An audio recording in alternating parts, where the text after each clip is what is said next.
Hi everyone, আমি Damini. Welcome to our Goa series part 1। Almost 36 hours train জার্নির পর আমরা 25 কিলোমিটার ড্রাইভ করে পৌঁছে গেছিলাম পালোলেম বিচে।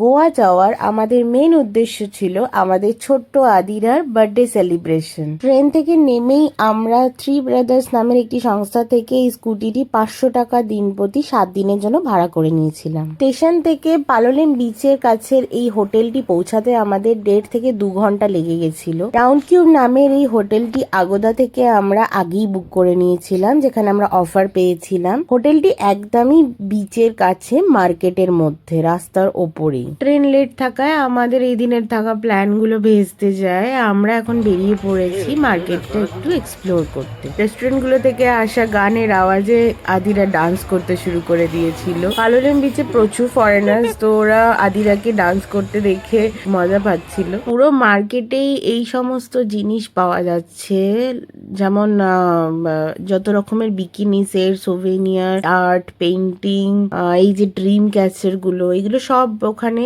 পাওয়া যাচ্ছে। তারপর handmade bag, jewellery, grocery set, সবকিছুর দামই ওভার প্রাইসড। কিছু নিতে গেলে বার্গেনিং মাস্ট। পালোলেম বিচে একটা জিনিস আমার ভালো লাগলো, এখানে যেরকম একটা সুন্দর ভাইবস রয়েছে, সাথে পরিবেশটা খুব শান্ত। এই বিচের কাছে হোটেল থেকে শুরু করে গাড়ি রেন্ট, স্কুটি রেন্ট, সমস্ত কিছুর অপশন আছে। যদিও আমরা মাডগাঁও স্টেশন থেকেই ভাড়া করে নিয়েছিলাম। পালোলেম বিচে 2 দিন থেকে সাউথ গোয়াটা এক্সপ্লোর করে আমরা নর্থ গোয়া চলে যাব। পালোলেম বিচের ওয়েলকাম গেট দেখা যাচ্ছে অলরেডি, আর হাই টাইড হওয়ার জন্য পুরো সমুদ্র একদম কাছে চলে এসছে। পূর্ণিমার রাতে জোয়ারে ভেসে আসা সমুদ্রের এই ঢেউয়ের আওয়াজে আর মনোরম পরিবেশে জাস্ট সমস্ত ক্লান্তি মিটে গেল। পালোলেম বিচের গেটে এই ফুড জয়েন্টটা থেকে আমরা চাইনিজ অর্ডার করে নিয়েছিলাম, এবং সেদিনকে রাত্রের খাবারটা আমরা সমুদ্রের পাশে বসেই খেয়েছিলাম। খোলা আকাশের নিচে সারি সারি নারিকেল গাছ